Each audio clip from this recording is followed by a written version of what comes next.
You ready? Yeah, let's do this.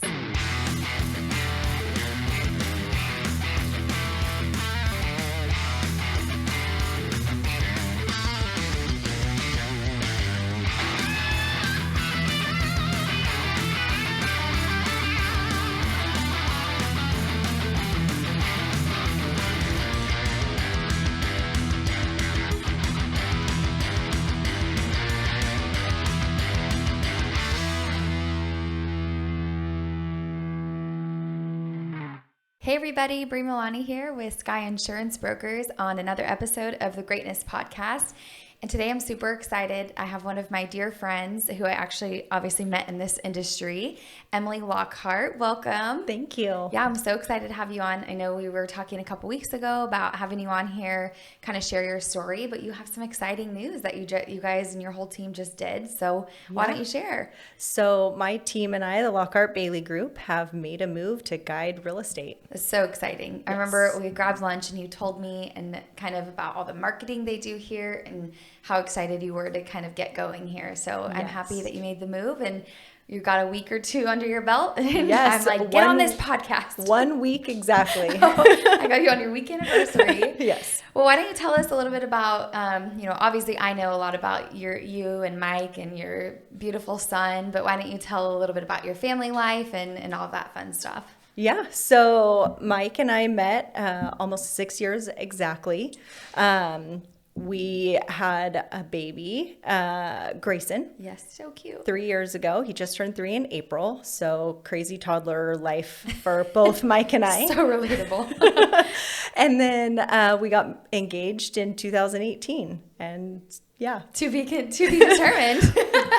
To be continued. We are actively thinking about what we want to do for our actual wedding. We've had a few plans that maybe didn't work out, COVID and all that good stuff, distance and all of that. So we've got some things up our sleeve. So yeah, and I know you and Mike have an interesting, interesting way you met and kind of how you got into real estate was because of him. So why don't you kind of share how you got into real estate? And I know you've been doing it for how many years now? 5-6 years? 5.5. Yeah. January 2016. And we met camping, actually shaving my arms. My underarms, I should say. We had mutual friends, ended up on the same camping trip and hit it off in conversation. And following that trip, he had asked me if I was interested in getting my real estate license, had kind of said I'd be good at it. And I kind of thought, well, do I need a third job? I don't really. I had a full-time sales and marketing job. I did hair part-time, and I was trying to make the move to doing hair full-time. And right about the same time, I had a really bad neck injury. And so for 6 months, I did real estate and hair and realized that I was having a really hard time standing up for long periods of time. So my 12-hour days of hair came to an end, and I dove full-time into real estate. And I would never looked back. I was going to say, and I would say you've done pretty well for yourself. Yeah. So I know when we first met, you were at a different brokerage and you guys had a team, and obviously you still have a team now. Yep. And you kind of built your team off of doing business with Zillow and obviously your sphere of influence. But yeah. I know in our industry, Zillow kind of gets a bad rap. Sometimes people are like, oh, they're the enemy. And it's interesting because I hear that quite often, and I'm like, no, like I know people like yourself that have really built a business off of that and have been very successful doing so. Yeah. So how did that kind of start? Because Mike and his mom had always done Zillow, no? Okay. No. So Mike started doing Zillow right about the same time that we met in 2015, and one of the things that people hate about Zillow is they're huge, right? Like they have so much money behind them, so many different avenues of their business, which is also what people don't like, that they have mortgage or the iBuyer programs and whatnot. And so we just kind of figured, well, no matter what we pay in SEO traffic or whatever to our websites, we can't compete with the Zillows of the world. So let's join them and be really good, and let's master and really get to know how Zillow works and do it that way. So we started with a huge team in 2016, made some really big mistakes with Zillow. But Mike had actually flown out to see some of the top people that do Zillow leads, buying hundreds of thousands of dollars of leads a month. And basically saw what they were doing and tried to mimic the same thing here. We've definitely made some mistakes along the way, but we have figured out how to make it work. It definitely paid off for me. I moved here from Napa, and I didn't have a database that was going to buy or sell real estate here. Yeah. And so while I, did hair and stuff like that, I hadn't been here for very long. And so I started out doing leads, and I built my entire business, I would say, off leads and open houses. Yeah. And I know, like I said, people give Zillow a bad rap because of what you're talking about, but it's cool to see. I know we've talked before how you've built your business and now you have returning clients that you're like, oh yeah, I met them on Zillow 3 years ago, 4 years ago, and now they want to buy a bigger house, or, not only are they buying a bigger house, they want to sell their current house. And of course they're going to call you. So it's pretty inspiring to see that, because I think it gets a bad rap, but it shouldn't if you're doing it the right way. Yeah. I mean, I used it kind of for what I needed it to. I wouldn't say it's, by no means is it my whole business. Right. Now I use it more. I will take the leads. I will warm them up. I give a lot of them to my team.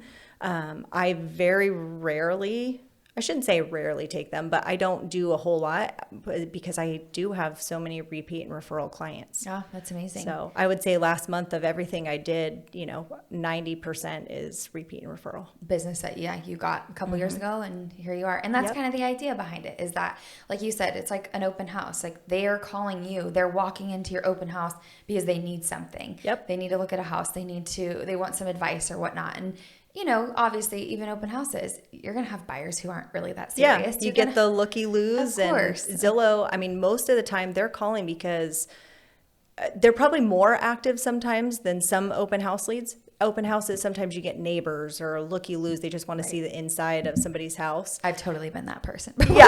Like, wait, this is my exact house. I want to see what's inside. And exactly. Or see how it's decorated or whatever. Whereas like a lead, most of the time they're calling because they're online looking or starting that search. Right. And sometimes they have a longer incubation period, but they want to know how to do it. And I know for my team, it's the best way to learn because you're still, most of the people that call in on Zillow, they don't know anything about real estate. They're not your repeat and referral clients because those clients know a realtor. They live next to a realtor. And sold with somebody. Right. And so the Zillow are really good to train on and learn how to have the conversation, learn how the process, master the process, and get really good at it. And then when you do your repeat and referral business, you already know what you're doing. I remember you said that. It's like you're not to say you're making mistakes on these, but it's like kind of your warm up into getting into real estate. So would you say like those first few years of doing it, it was more like first time home buyers, and now you're working with like move up buyers, or is it kind of a mix of everything? I would generally speaking say yes. I would say the majority was first time home buyers. Mm-hmm. Yeah, which is good because you're learning as they are too. And if you have a buyer who's bought and sold 20 times and you're brand new, it's very intimidating. You're like, you might know more than I do. I'm just learning all of this. Whereas first-time home buyers, if you don't know where to get the answer, obviously I had a great mentor. I knew where to get the answer. Right. And so to them, I look like the expert. Right. And you're given grace. You're like, hey, I'm going to get back to you in like 10 minutes. Let me find that out for you. Yeah. Whereas if, now that you're a veteran, you've done it long enough, like you should know most of it. So you're more comfortable working with those higher end buyers. Yes. But I think it's great because, with our industry, the way it is now, it's just the first time home buyers are just getting beat up left and right. So it's kind of cool that you had that experience and it wasn't so bad. Yeah, I would say timing was kind of on my side. Your side. Well, especially 5-6 years ago, we were still kind of coming up from a crash that we had. Yes. So kind of like yourself, for me, I've only been in it 8 years, so I wasn't familiar with what that crash looked like. Yep. But I know when I got into it, it was really quiet. I thought we were like, oh my gosh, it's so busy. But now that I'm like 8 years into it, I'm like, oh yeah, now I see how crazy it really is. Because 8 years ago, things weren't what they are now. I mean, it's amazing now. But I would say it used to be maybe a little more neutral. Yeah. It's still a seller's market. I think it's been a seller's market my entire career. Yeah. But generally speaking, it was more neutral than maybe now. Oh gosh. So it's almost harder for a realtor in today's market because sure, you might have 15 buyers, but there's only 15 houses on the market. Right. And there's about 500 that want one house. Yes. And so that's discouraging for both buyers and agents. I know sellers are kind of getting like we made tons of money, but for the buyer, that's frustrating. Yeah. And for you, I know we've had these conversations of like, if you're a brand new agent in this market, it's hard to say, like, what would you tell yourself if you were a brand new agent right now? Because it's different than when you were a brand new agent. I would say lean into your systems. Yeah. So you guys have a really good system. Be a constant lead generator because our market's not going to be forever. Right. And so if you're consistently touching people and talking to them about real estate, if they're not ready now, but they are kind of sort of thinking about it, then when the market changes, they might be ready. Right. Or if you stay consistent with, checking your open house or not open houses, but available houses on the market. I mean, every morning when I get up, I look at Metro List and I'm kind of seeing what's out there. Right. Is there anything new that my clients haven't seen yet on their home searches? And I'm reaching out before they call me. If you're constantly doing that, you can't help but do real estate. Right. And people are going to appreciate that because yes. obviously you're going to see it before they do. Yes. Well, in most instances, because nowadays it's like, well, I guess I see on Facebook and stuff off-market listings, which totally. are great, which is so important as a real estate agent to have good relationships with other agents because yep. you never know when those come up.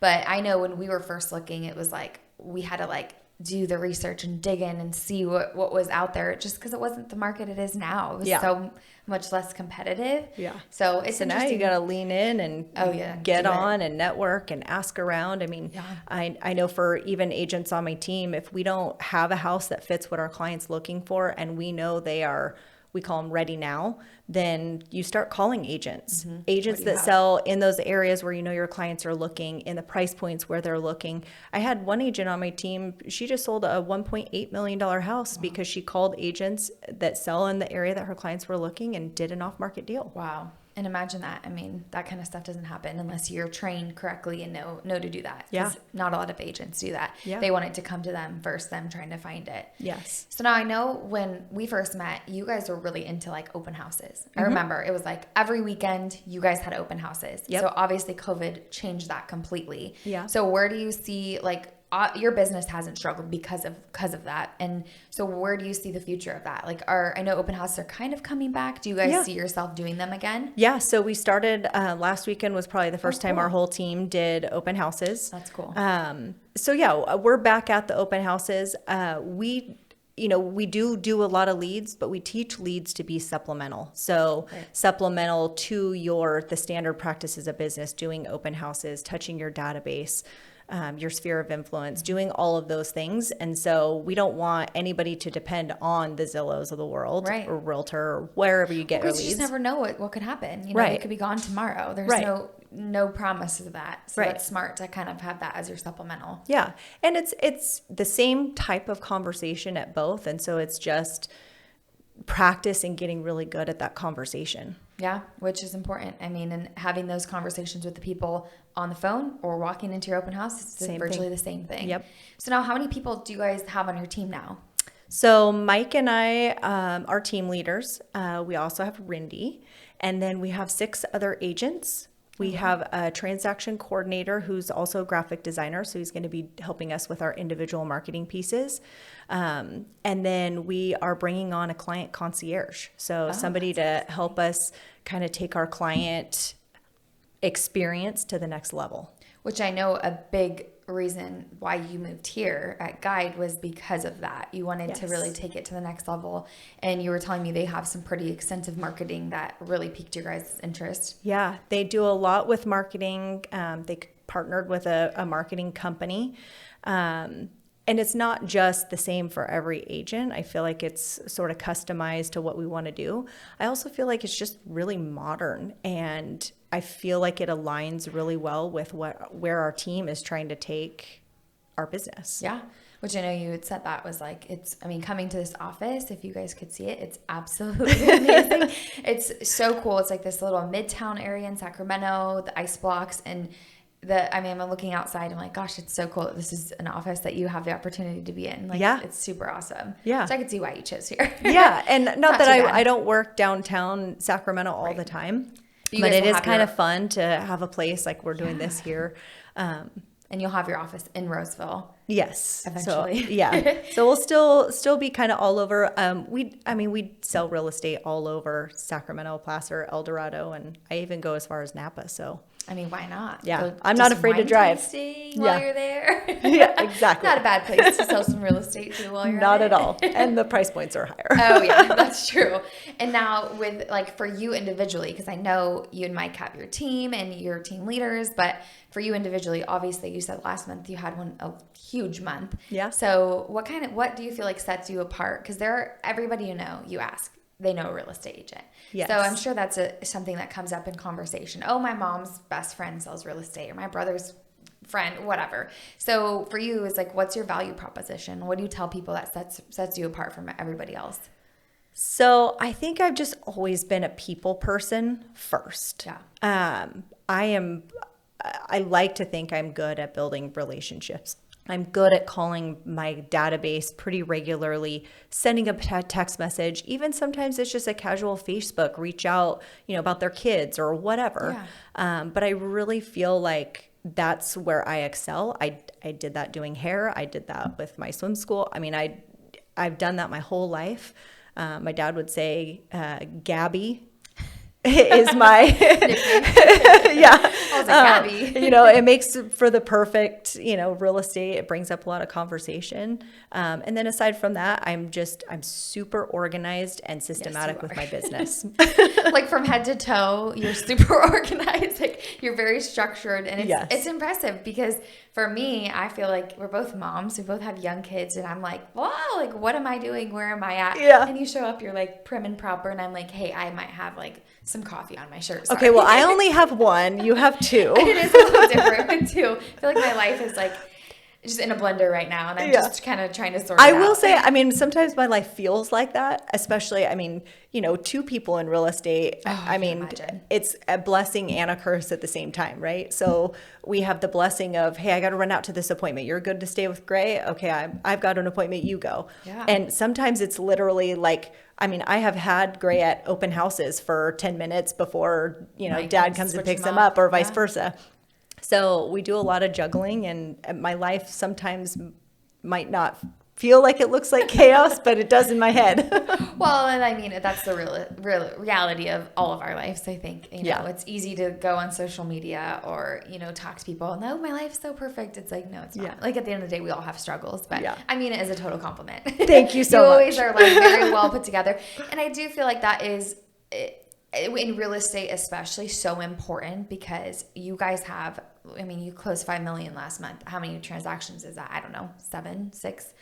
You've more. got 8. I don't know. You've got all these transactions going at once, and you have to have your ducks in a row. You have to know what's going on, and because one little thing happens, and the whole deal can fall apart. Yes. So it's super important to have that. Yeah. And it's interesting because I've actually never heard anybody say that. Like I'm very organized because I feel like most agents are not organized. Yeah. I mean, not to brag about being organized, but the inside of my car doesn't look like most agents. Right. I wake up and I do all my laundry. I swept my floor this morning. Yeah. I do all the dishes. I do all of that before Grayson gets up. Yeah. And I always spend my hour getting ready in the morning, and then that way I can take my day away, and I never have to stop and I got to go home. I got to go change the load of laundry. Yeah, run and go do that. Yeah, no, and that makes perfect sense. And obviously, I know we've talked about, you having help. You have like some, having help or spending time on yourself, getting your nails done, doing facials. Because I think at the end of the day, it's like you work so hard, you deserve that. Like a lot of people don't realize that. I had one of my neighbors say that to me. She's like, how do you do it all? And I was like, I don't. And we're blessed. We have help. Aside from the, time to do self-maintenance and stuff like that, which thank God Mike is very graceful for. But, we have my mother-in-law lives right around the corner. She's gracious and, in a bind will absolutely watch Grayson. Yep. actually loves it when we do. And my parents are retired. They live, an hour and a half away, but if I plan appropriately, they'll come and make time. And that's how we are, having your family to lean in, because, being a working mom is so hard. And I don't think we get enough credit for how hard this really is. Yeah. We have to wake up every morning, leave our children. Yeah. And for me, it's something I want to do. Yeah. For you, it's something you want to do, but you still have that little feeling of I feel kind of guilty sometimes. And I know and when I start feeling the guilt, like this last week, Grayson kind of sort of had a runny nose, and Mike and I were like, yeah, let's keep him home, and we have the luxury of being able to juggle the few appointments that we had that day and still stay home with our kid. Yeah. And that's, I do feel guilty sometimes, and then sometimes I feel like, okay, when I'm at real estate, I am here and I'm being 100% as good as I can be. And then when I'm home, I want to try and be as 100% good mom as I can be. Yeah. And then it's hard. It's hard to balance. And I know for me, I'm still figuring it out. Oh, we all are. This morning I told Emily, I was like, I'm sorry. This is a little crazy morning, but we're here and we're live. We're good. We made it. Yeah, we made it. So with obviously 2020 being an insane year for everybody, good or bad, 2021 has brought in a little bit of glimmer of hope for a lot of people. What do you anticipate is going to happen in our market? I mean, I know you don't have a crystal ball. I know you can't be like, rates are going to continue to drop and houses are going to keep rising. But, just a little tidbit of what you feel is going to happen. Well, I do think, I said it before, we've obviously been in a seller's market for a really long time. Right. This year was something different than we've ever seen before. I know for me, for sure, but even different from 2005 or whatever. But I think, there would have to be a lot of changes for it to flip and be a buyer's market or to crash, right? The dreaded word. People are waiting for the crash. Yeah. So when clients ask me that, I'm like, honestly, I don't see a crash coming. We would have to have a significant raise in interest rates to wipe out a bunch of buyers. We'd have to have everybody. If everybody decided tomorrow to throw their house on the market, obviously our market would change. Right. I think, we're starting to see where there was maybe 20 offers on a house, maybe there's only 7. I know why do you think that is? Just people are tired? Well, I think statistically towards the end of summer, we have more inventory than say spring. So I think that plays a big part into it. And I think you get to a point where buyers see prices keep going higher and it doesn't make sense at some point. And so it kind of starts, ticking back where they're like, okay, sellers are overpricing their homes. Is it really worth it? Yeah, is it really worth it? Or they're having buyer's remorse and backing out of escrows. And yeah, what was that in February, March when I called you? I was like, oh my gosh, there's this property and it's so amazing. And we literally looked at it and Emily literally called the agent and he's like, yeah, we have so many offers. I can't even. We're not even showing it anymore. We're not even showing it. Yeah. Okay. And I think that was my realization of wow. And I don't even know that we were even serious. It was just kind of wow, this house has everything we'd ever want. And then would it go 150 over? Yeah, and I was crazy amount over. Oh my gosh. And that was in the beginning of this all. That was February or March, I want to say. And I just remember thinking, okay, yeah, never mind. We're not leaving. Yeah. We're good. Yeah. And I could see how people get worn out. We didn't even make an offer. We didn't even really seriously look. We just kind of were being nosy and we're hey, let's see. And I'm both Nick and I were this is crazy. Yeah. How? And it was cash, Bay Area, typical what you're hearing these days. Yep. So I could see people getting discouraged from that. There's only so many times. Prices in general are higher. And so those, what we would have considered first-time home buyers can't afford. There's no houses $300,000-$400,000 anymore. In a good area. Yeah. And so then it's okay, we're $600,000. Well, not every first-time home buyer can afford $600,000-$700,000. We're second-time home buyers, and that was pretty much what we could afford. And that was only because we had equity in our first house. Yeah. So imagine these buyers who have no equity. It's their first time ever buying a house, having to come in with X amount of 20% down if they choose to. Yep. It's a lot of cash to put down on a house. And then if you don't put that cash down, your payment's going to be $4,000 a month. Yeah. So it's pretty wild. And I always tell Nick, I feel like we got very lucky buying when we did because I couldn't imagine competing in this market. Oh, but totally. Not to deter buyers from buying. Right. I don't think it's going to change anytime soon. I don't either. We still have, interest rates are still really low. Yeah. Even if they raised a little bit, they're still statistically super low. Right. And our buyer demand is huge.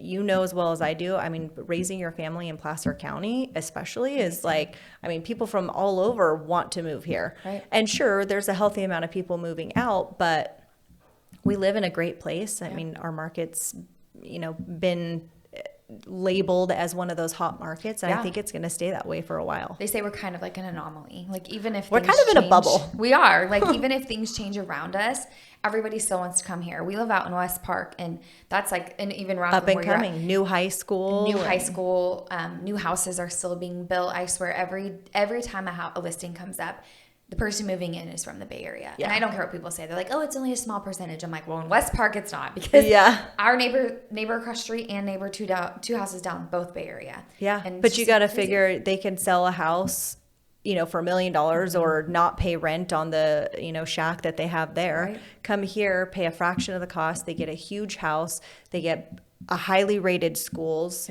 lots of things for kids to do, parks. They can work from home now. They can work from home. And so, I think it's just changes. So I don't see our market changing a whole lot anytime soon. That's reassuring. But it would be nice, if it leveled out a little bit more, just as far as even just being a neutral market where maybe stuff doesn't sell in a week, maybe it takes 2 weeks.